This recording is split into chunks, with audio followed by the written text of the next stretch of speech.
take this whole section here, and you guys are just like 2 weeks away, but we'll have this entire area full of bins of apples. And so, you know, the picking begins this weekend.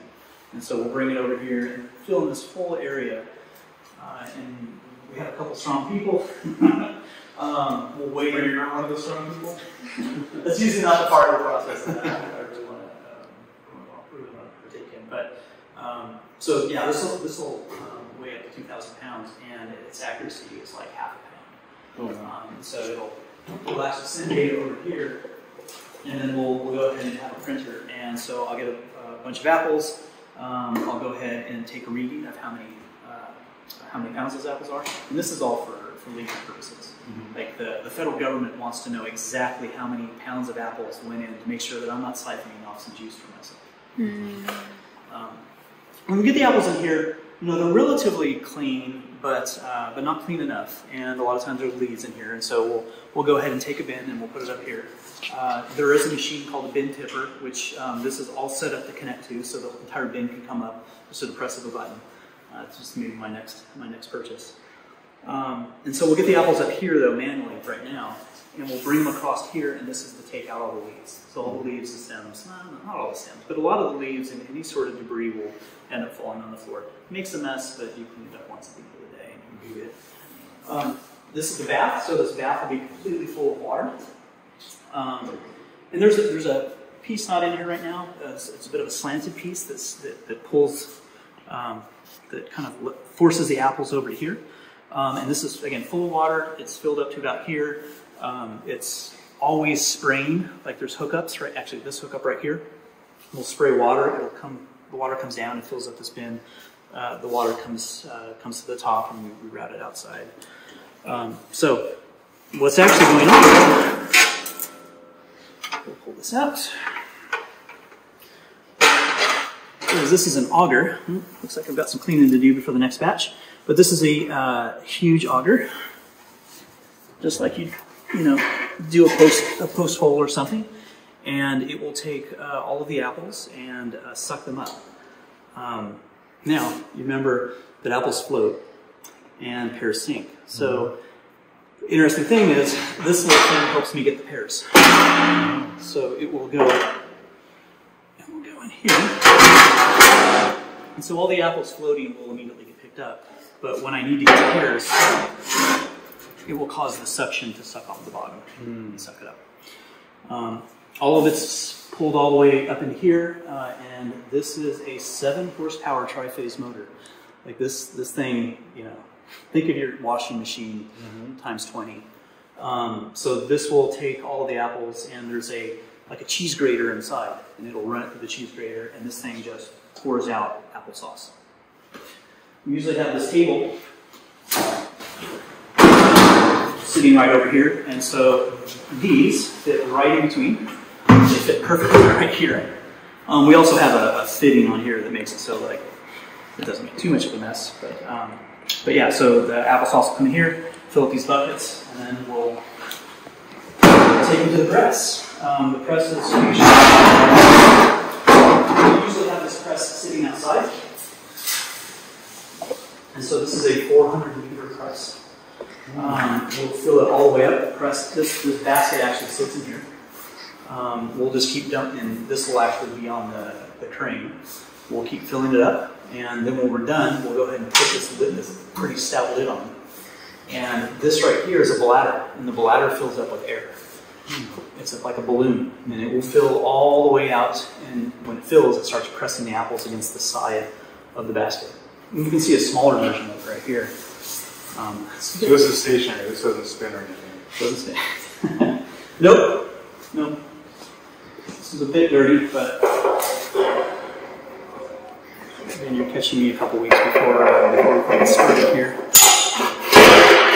Sucker. So this will fill all the way up. There's also a bag that goes in here just so that we don't get apple pieces flying out of here.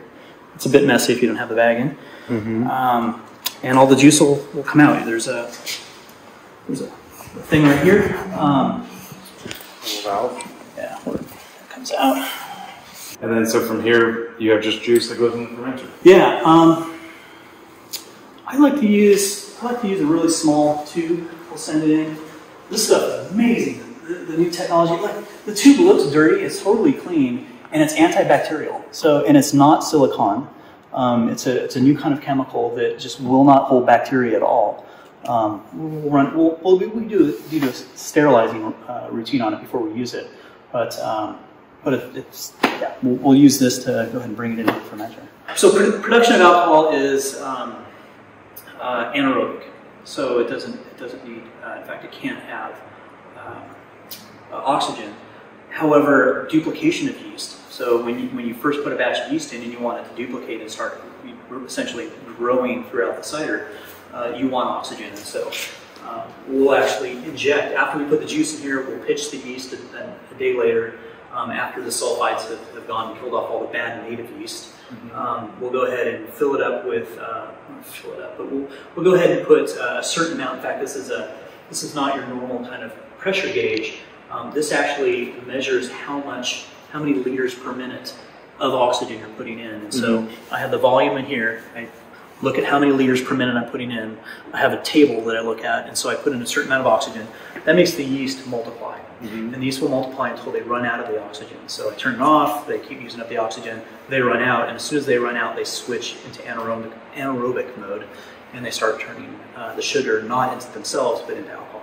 So it's all mechanical. It's all, you're picking up apples, you're putting them in the pulling out the leaves and stuff, and then mashing up into applesauce, and then putting them into the press and getting all the juice out, and throw it in the fermenter and let it sit for a couple days, and add your yeast, and then let the yeast do its magic, and then what happens after that? We didn't talk about how do you get it out of the fermenter, or what do you do after that? So a lot of this is done by pumps. What I like to do though, once it gets into the fermenter, is I like to stop using pumps. Pumps can introduce air. So those are sealed tanks. So it's super easy for me to hook up a CO2 tank onto the top of it. As long as I have a pressure gauge on it and I know what I'm doing, I can actually push it out of the tank and into the maturation tanks. And you can go take a look at this. And only do that with gas pressure. No pumps. No pumps after that. This is how you know he's a scientist. He's got a beaker.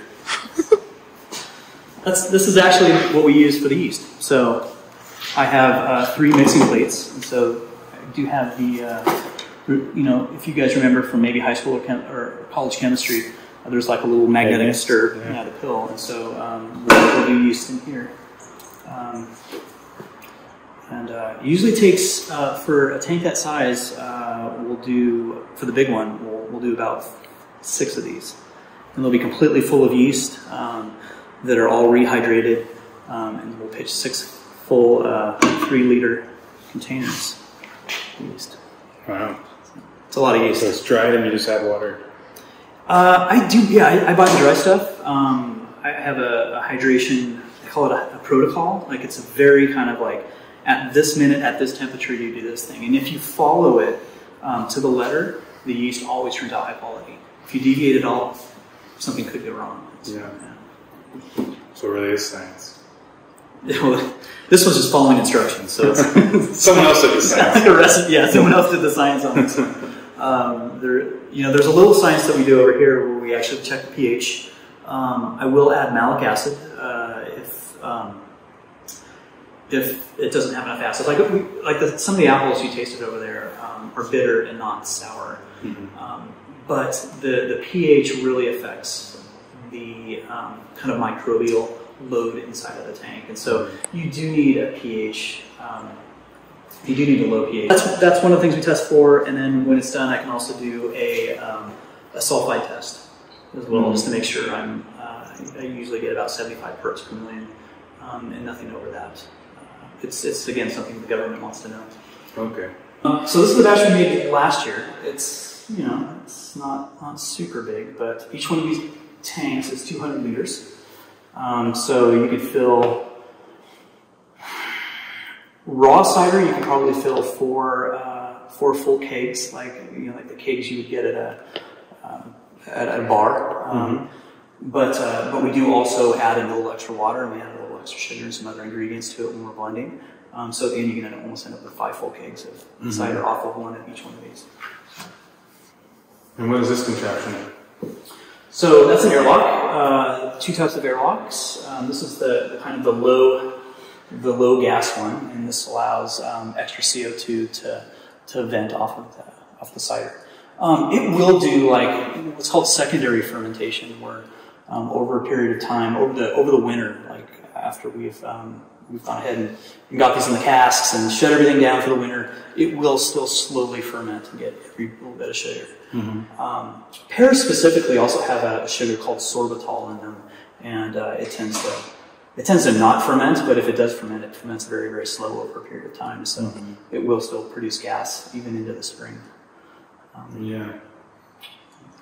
And I hear if you eat it, you'll produce gas even in the spring too. You know what sorbitol is? Yeah, sorbitol is a laxative. Yeah, so if you eat a lot of pears or drink a lot of pear juice. And what are these big rectangle tanks? This is the next level scale. We talked about scale. Mm-hmm. This is each one of these holds roughly 300 gallons, and these are food grade containers. And they're essentially made out of milk jugs, very thick milk jug.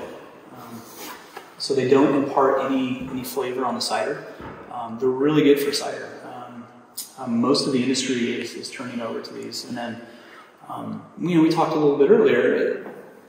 If you want to add oak flavor, you put the oak chips in the plastic tank, and you don't worry about did I get the barrel completely sterilized, and is this going to get spoiled?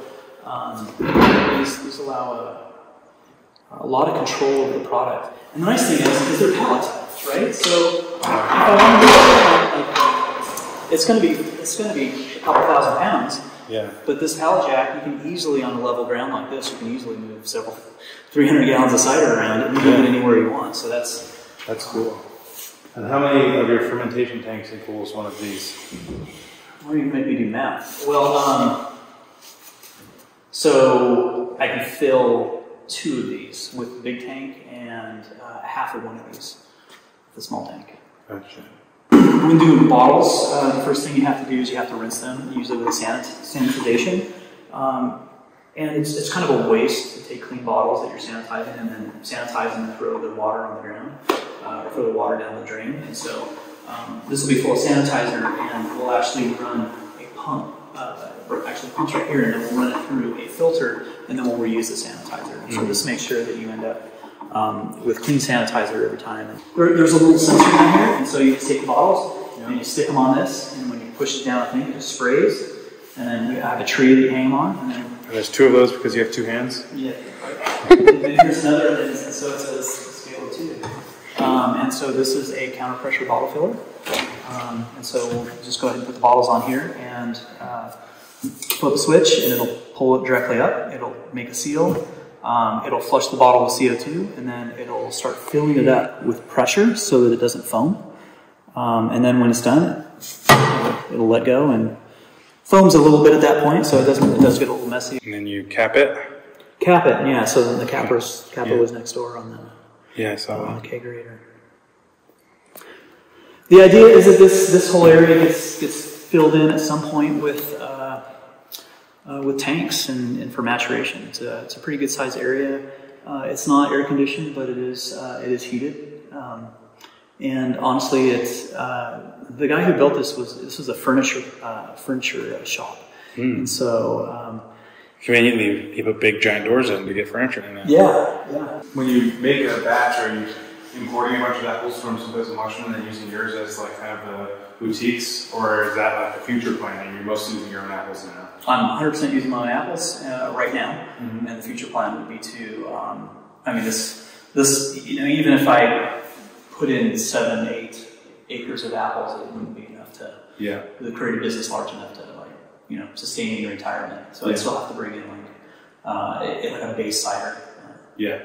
But 10 years ago, you wouldn't get to choose what variety of apples you would get in a tanker truck. Like you just here's apple juice. You ordered apple juice, here it is. Now I can say I want this variety of apples because cider has taken off so much and it's such a big business. Well, and the scale part for the human part that you have to do, all of the juice is already made when it shows up in a tanker truck. So all the stuff we saw in there before it goes into the fermenting tank is done. Yeah. So you're just taking it with pumps and pumping it into the fermenting tanks and then done. adding yeast and waiting. And then you have your tanks that with your boutique apples that you blend back in, I'm assuming afterward. Construction begins right here. So it's framed right here for a garage door. And so we're putting in a glass garage door here. It'll be nice because the idea is if we get a walk, so after you do the blending of cider, you have to put it somewhere. And like we talked about, like cider in kegs ferments. Like if it gets room temperature, it will ferment. Mm-hmm. Like even Angry Orchards could be different, but if you get like a keg from Snowdrift, like there will be a big sticker on the keg that says this needs to be refrigerated at all times. Mm-hmm. And so, where am I going to put the refrigeration unit? So I could put a walk-in in here, but that takes up a bunch of the space in here. So the idea is that we'll actually put a door here and a walk-in outside. They make walk-ins that you can have outside. Mm-hmm. And then we'll keep them refrigerated. And the idea too is that we'll also get a loading dock out here. Mm-hmm. And again, this is 5 years, 10 years, whatever. When I retire, this is kind of what we need to get set up to actually have something that generates enough revenue to make it worthwhile. Yeah, cool. Two doors are going in here, and I'll show you what's on the other side of this. This is the kind of the big construction project.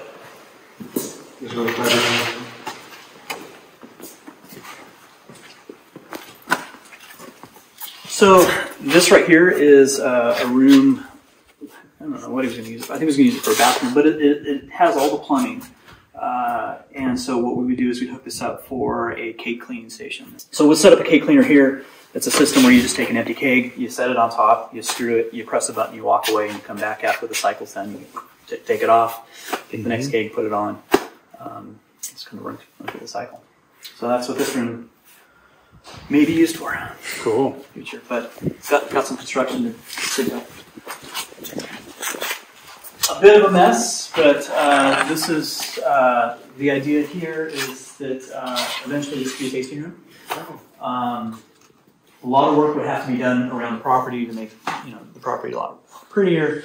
2 double doors into here. We may actually, if it was a tasting room, we would also do a window that would look into the main area so that anyone here could see into the operation. Yeah. Have an ADA bathroom set up.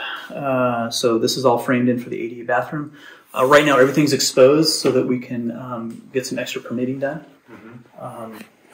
Sorry, I got the insulation sitting around. Mm-hmm. So it's a bit of a mess. And then we actually have a sink set up so we could actually have a bar right here. So it's a good space. Yeah, cool. I can imagine a tasting room in here. I have a commercial septic system designed for out here. But again, all stuff for all money to spend down the road. It's nothing I'm working on right now. It's just all, as we said, all future kind of scale. Sweet tour.